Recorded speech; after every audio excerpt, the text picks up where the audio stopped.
అందరికీ నమస్కారం. Indian mythologies YouTube ఛానల్కి స్వాగతం. ముందు భాగంలో భరతుడు 13వ రోజున అశౌచం తీరిపోయాక మంత్రులందరూ కలిసి భరతుడి దగ్గరికి వెళ్ళి, సింహాసనం ఖాళీగా ఉండకూడదు, మీ తండ్రి గారి కోరిక మేరకు నువ్వు ఈ రాజ్యాన్ని పరిపాలించు అన్నారు. అప్పుడు భరతుడు ఏమన్నాడు ఇప్పుడు చూద్దాం. నాకు ముందు పుట్టిన రాముడు ఈ అభిషేక సంభారములతో యువరాజు పట్టాభిషేకం చేసుకోవాలి, సింహాసనం మీద కూర్చొని రాజ్యం పరిపాలించాలి. కానీ మా నాన్నగారి ఆజ్ఞ ప్రకారం 14 సంవత్సరాలు దండకారణ్యంలో ఉన్నాడు. రాముడికి నాకు తేడా లేదు. రాముడి బదులు నేను 14 సంవత్సరములు అరణ్యవాసం చేస్తాను. రాముడు వచ్చి పట్టాభిషేకం చేసుకుంటాడు. అందుకని మీరందరూ వెళ్ళి మంచి వడ్రంగులని శిల్పులని తీసుకువచ్చి రాజ్యం నుంచి రాముడు దండకారణ్యంలో ఎక్కడున్నాడో అక్కడి వరకు దారి చేయండి. నాతో పాటు అయోధ్య అంతా కలిసి వెళ్ళిపోవాలి. ఇంతమంది అడిగితే రాముడు కాదనలేడు. కావున ఇంతమంది వెళ్ళడానికి తగిన ఏర్పాట్లు చేయండి అన్నాడు. ఈ వార్త అయోధ్యలోని ప్రతి వారికి చేరింది. అందరూ ఆ వార్త విని మురిసిపోయారు.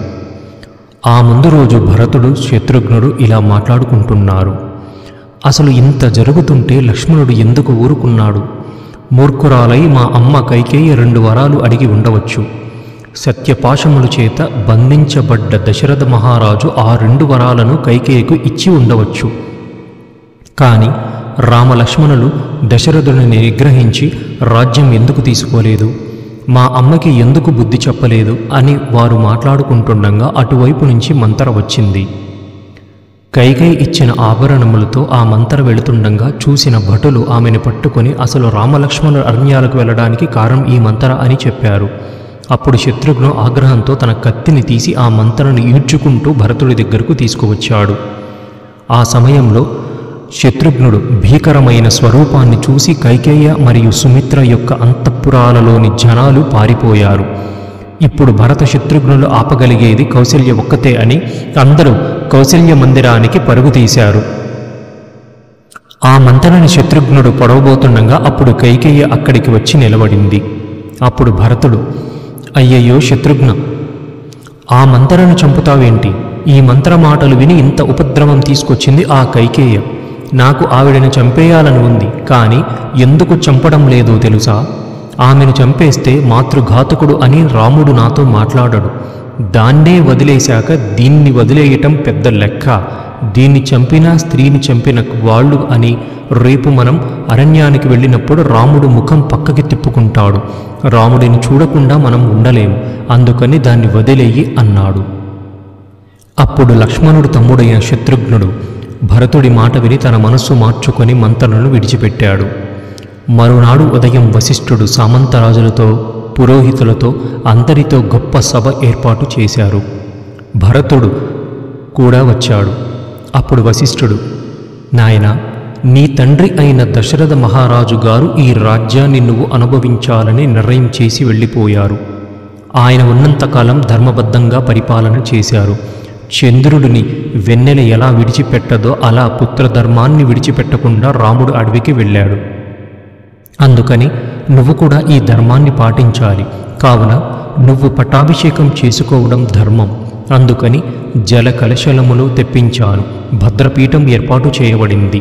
ఉత్తమ అశ్వాలను గజాలను తీసుకొచ్చాము. కావున నువ్వు కూర్చొని పట్టాభిషేకం చేయించుకో అన్నాడు. అప్పుడు భరతుడు శత్రుఘ్నుడి వంక చూసి, నాకు ఈ రాజ్యము అక్కరలేదు, నేను దీన్ని ఎప్పుడూ కోరుకోలేదు అని ఆ నిండు సభలో అందరి ముందు చంటి పిల్లాడు వెక్కి వెక్కి ఏడ్చినట్లు ఏడ్చేశాడు. తరువాత భరతుడు వశిష్ఠుడితో, నువ్విది చేయవలసిన పనేనా వశిష్ఠ? నేను వేదం చదువుకున్నాను. నేను దశరథ మహారాజుకు పుట్టానయ్యా. నాకు ధర్మం తెలుసు. వేరొకడి రాజ్యాన్ని అపహరించే దొంగగా చూస్తున్నావా నన్ను ఇవాళ? ఈ రాజ్యం రాముడిది. నువ్వు ఎవరు ఇవ్వడానికి, నేను ఎవరు పుచ్చుకోవడానికి? ఈ రాజ్యములకు నాకు అందరికీ ఆయనొక్కడే రాజు అని భరతుడు అనేసరికి వశిష్ఠుడు మనస్సులో పొంగిపోయాడు. ఈ మాట విన్న వాళ్ళందరూ సంతోషపడిపోయి, సంతోషం భరత, ఇక్ష్వాకు వంశంలో ఎటువంటి పిల్లలు పుట్టాలో అటువంటి పిల్లలు పుట్టారు. ఒకడిని మించిన శీలం మరొకడిని. ఇలాంటి పిల్లల్ని చూసిన మేము అదృష్టవంతులం అన్నారు. అప్పుడు భరతుడు నేను నిన్ననే ఆదేశించాను. కొంతమంది పరివారం అప్పుడే బయలుదేరి రాముడున్న అరణ్య మార్గానికి చేస్తున్నారు. మనందరం బయలుదేరి రాముడి దర్శనం చేసుకొని ఆయనను వెనక్కి తీసుకొద్దాము అన్నాడు. అందరూ రాముడిని చేరుకోవడం కోసమని అయోధ్య నుంచి బయలుదేరారు. కానీ అందరికంటే ముందు కైకేయి బయలుదేరింది.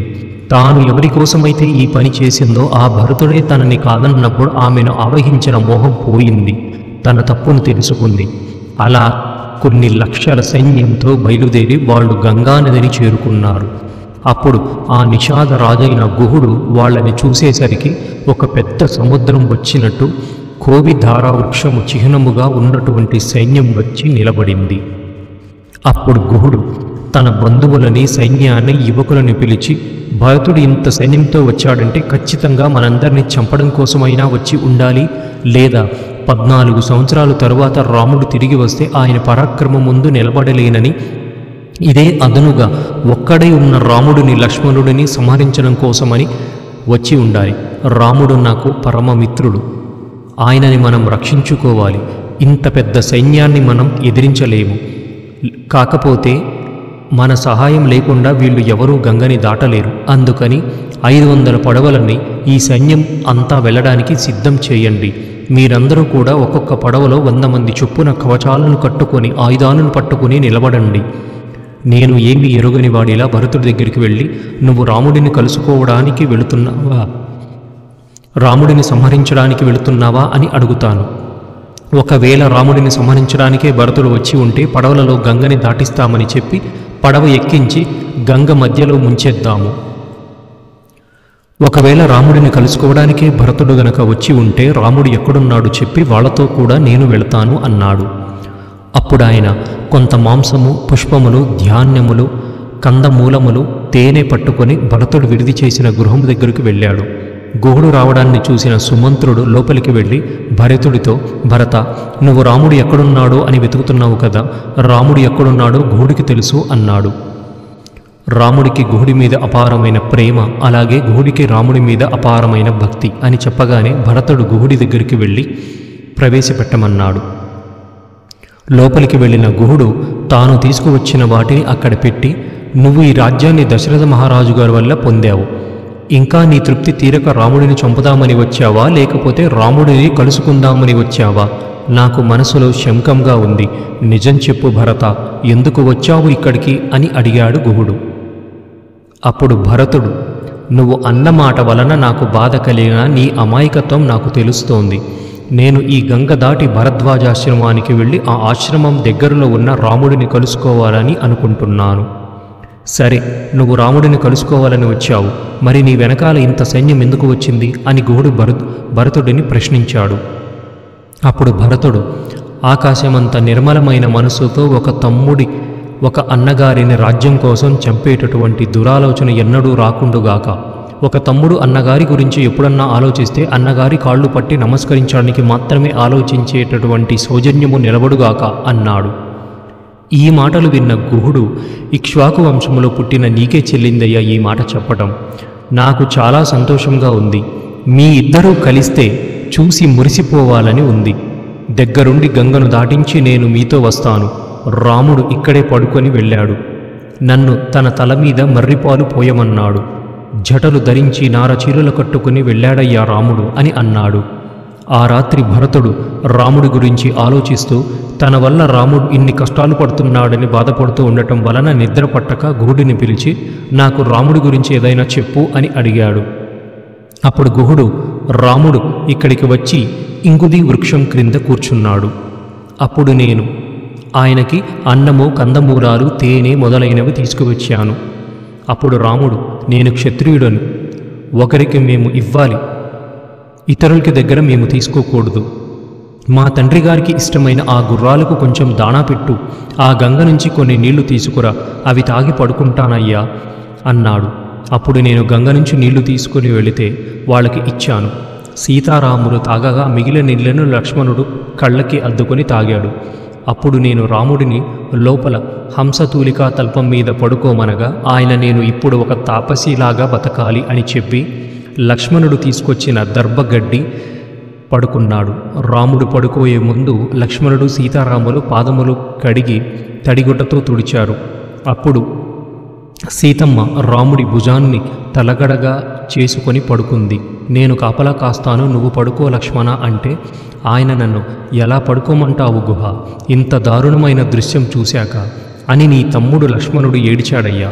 ఇదిగో ఈ గడ్డి మీదే సీతారాములు పడుకున్నారు అని గుహుడు సీతారాములు పడుకున్న గడ్డిని భరతుడికి చూపించాడు. అప్పుడు భరతుడు సీతారాములు పడుకున్న ఆ గడ్డి దగ్గరకు వెళ్ళి చూడగా ఒకవైపు గట్టిగా ఒత్తుకొని గడ్డి భూమిలోకి నొక్కుకొని ఉంది. ఇది రాముడు పడుకున్న చోటని గ్రహించాడు. మా ఈ యూట్యూబ్ ఛానల్ రామాయణం నేటి తరానికి భావి తరాలకు తెలియచేయడానికి ఎపిసోడ్స్ వారీగా పోస్ట్ చేయటం జరుగుతుంది. దయచేసి మా ఈ ఛానల్ను సబ్స్క్రైబ్ చేసి నలుగురికి తెలియచేయగలరు. సర్వే జన సుఖినో భవంతు.